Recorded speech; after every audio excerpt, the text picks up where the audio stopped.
पैसे के लिए कोई पिंडदान नहीं करता। ये तो नाइंसाफी है। अपने माँ बाप के लिए मैं पिंडदान क्यों नहीं कर सकती? अच्छा तो मैं चलता हूँ। रुक जाइए पंडित जी, मैं करूंगा। तुम कैसे कर सकते हो? क्यों ना करूं? रस्म रिवाज भलाई के लिए होते हैं, किसी को नाराज करने के लिए नहीं। शायद आप नहीं जानते कि अलकनंदा भगवान से नाराज है क्योंकि उसके माता पिता की मृत्यु मंदिर में हुई थी। उसकी नाराजगी जायज है। उसका मन परिवर्तन करने के लिए ये पिंडदान होना जरूरी है। उसके माता पिता का पिंडदान करना मैं अपना भाग्य समझूंगा। आप शुरू कीजिए।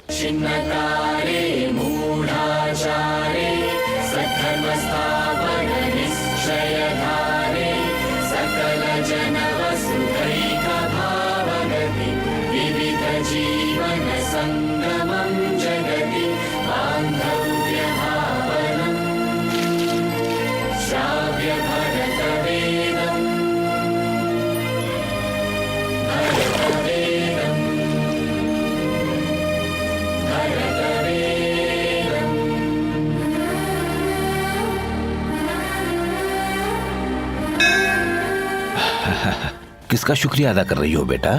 बद्री का या बद्रीनाथ का?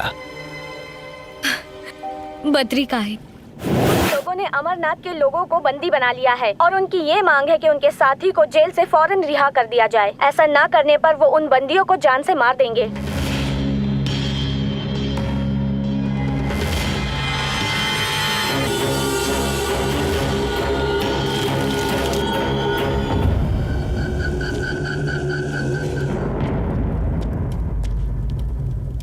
क्या हुआ? तुम्हें 5 मिनट का वक्त देता हूँ। उतने वक्त में यहाँ से निकल जाना। आखिर तू है कौन जो मुझे वक्त देगा? 1 तू जानता नहीं है मुझे। बख्शूंगा नहीं। 2 लगता है पहला नंबर तेरा ही है। 3 और तेरे बाद इन सबको मार डालूंगा। 4 5 हो गए 5। अब क्या? बद्री!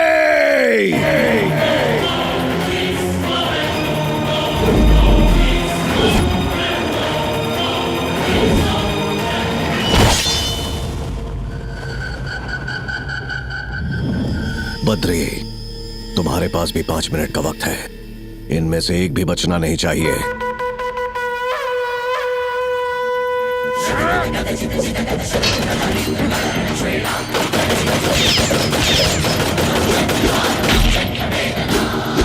भूल दो उसे।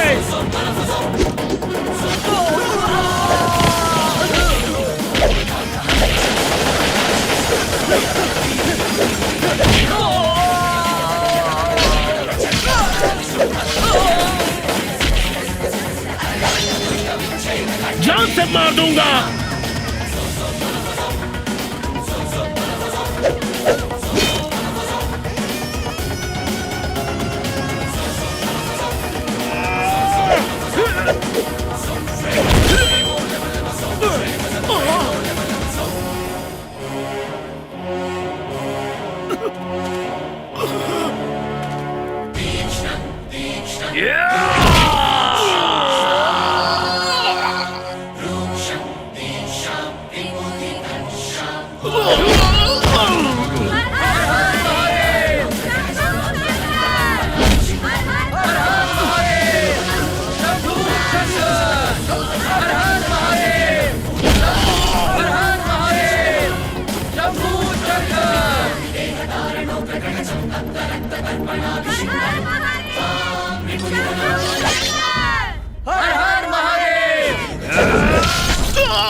काबिले तारीफ है। आपने डंकी की चोट पर दुश्मन को ललकारा। अकेले ही इतने सारे लोगों को बचा लिया है।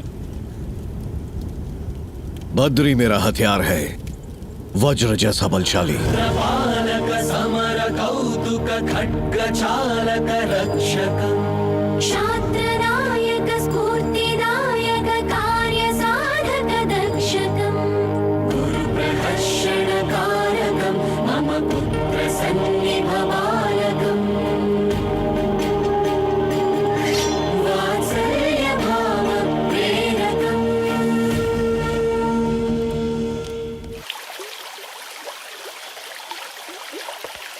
ये क्या वसुधारा, कितने भी जन्म ले लूं तब भी मेरे ऊपर एक बूंद भी नहीं गिरेगी, ऐसा कहा था बद्री ने। और अब मुझे उसी से मोहब्बत हो गई है। मेरे दिल में वो बस गया है। अगर मेरी मोहब्बत सच्ची है तो मेरे ऊपर बरसो ना। दोनों ही मुमकिन नहीं है, पानी भी नहीं और बद्री भी नहीं। क्यों? आखिर मुझ में क्या कमी है? वो भगवान के चरणों में रहना पसंद करता है। जब से उससे मोहब्बत हुई है उसकी हर पसंद अब मेरी है। अब बद्री भी पसंद है और बद्रीनाथ भी। ओहो, उसने मेरे दादाजी से वादा किया था कि वो मुझे बदल देगा। जल्दी से जाकर बद्री को कह दो कि मैं भगवान के सामने नमन करने के लिए तैयार हूँ। खुश हो जाएगा। अभी जाकर बताता हूँ।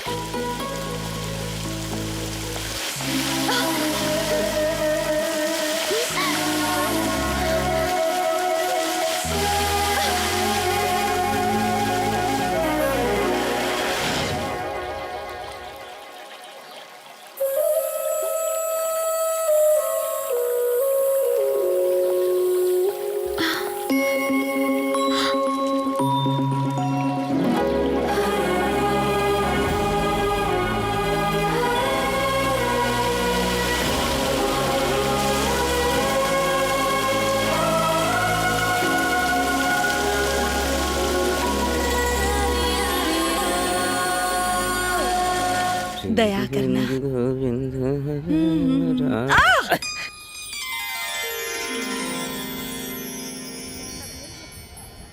दिखाई नहीं देता तुझे? नजरें कमजोर हैं क्या? आपकी भी तो नजरें हैं। है? देखा कैसे तोते की तरह जबान चला रही है? ये अमीर घर की लड़कियां ऐसी ही होती हैं। दिमाग नहीं चलाती हैं, सिर्फ जबान चलाती हैं। क्या रे लड़की, चेहरा तो ऊपर वाले ने बहुत सुंदर बनाया, पर बाप ने कुछ नहीं सिखाया तुझे। मेरा बाप मेरे लिए क्या करता है क्या नहीं करता उससे तेरे को क्या मतलब? एक तमाचा दूं क्या? तमाचा लगा? हाँ? लगा। अरे क्या अरे रे? अरे, क्यों लड़ रहे हो? देखो तो ये बेहुदा लड़की कितनी बदतमीजी कर रही है।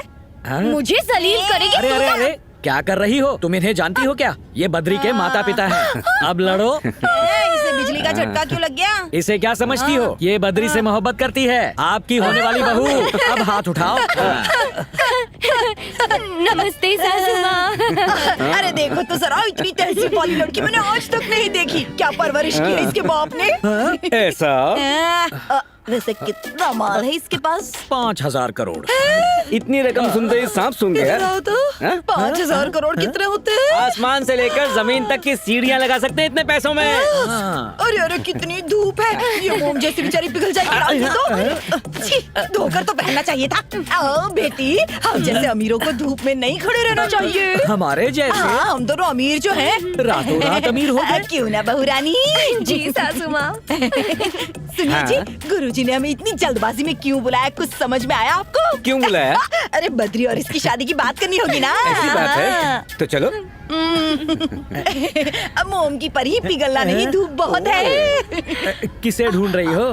बद्री। इधर जाओगी तो लव मैरिज होगी या नहीं कह नहीं सकते, पर इधर जाओगी तो अरेंज मैरिज जरूर होगी। आइडिया अच्छा है।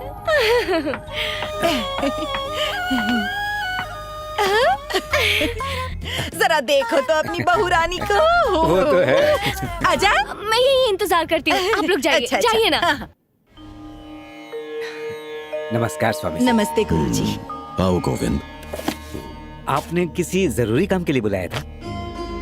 तुम्हारे बेटे को लेके एक जरूरी फैसला किया, उसी बारे में बात करनी है।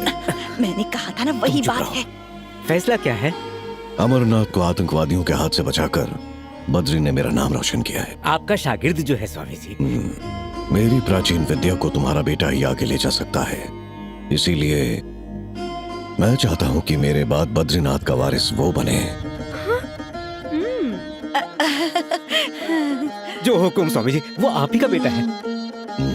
पर उसकी एक शर्त है, जो मेरा वारिस बनेगा उसे आज जन्म ब्रह्मचारी रहना पड़ेगा।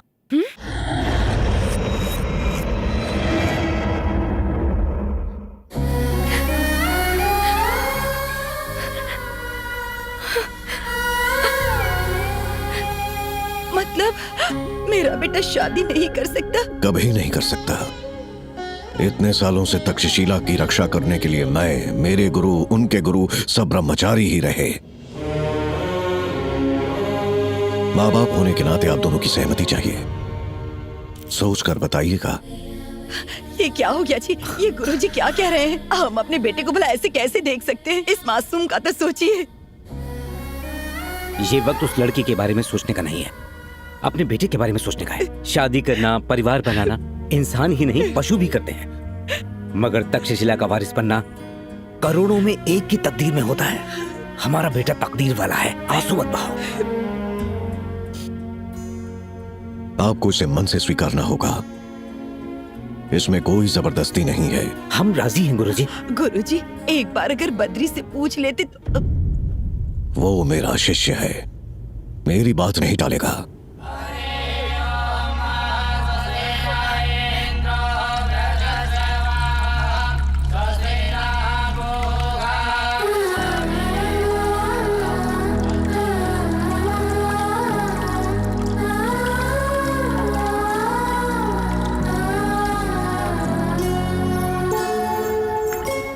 अलकनंदा, अलकनंदा,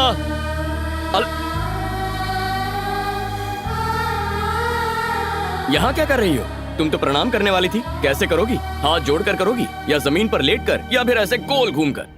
मैं नहीं करूंगी, मुझे नहीं करना है। पर क्यों? तुमने अचानक मन क्यों बदल लिया? तब कहा था, अब मन बदल लिया है। ऐसा क्या हो गया है? मुझे जिससे मोहब्बत हुई है वो मुझसे दूर जा रहा है। तुम मुझे उसका नाम बताओ, तुम्हारे कदमों में ले आऊंगा उसे। उसका नाम है। मेरी बात नहीं टालेगा। जाने दो, तुम क्या बद्रीनाथ भी शादी नहीं करवा सकते? बस, इस पवित्र जगह के बारे में जानते ही क्या हो? कल अखंड ज्योति जलाकर 6 महीनों तक मंदिर के दरवाजे बंद करने का शुभ दिन है। 6 महीनों तक मंदिर बर्फ से ढका रहेगा और 6 महीनों बाद जब मंदिर के दरवाजे खोले जाएंगे तब भी अखंड ज्योति जलती हुई मिलेगी। सच कह रहे हो? बिल्कुल, हमारी धरती पर भगवान के होने का यही सबूत है। इसीलिए पूरी दुनिया माथा टेकने बद्रीनाथ मंदिर आती है।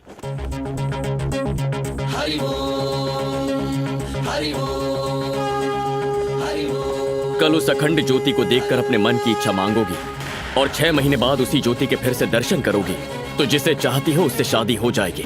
वाकई? हाँ, लेकिन एक शर्त है, उस बद्रीनाथ के चरणों में ब्रह्म कमल रखने के बाद ही तुम्हें वो इच्छा मांगनी होगी। कहाँ मिल सकता है ये फूल? मेरे साथ चलो, मैं दिखाता।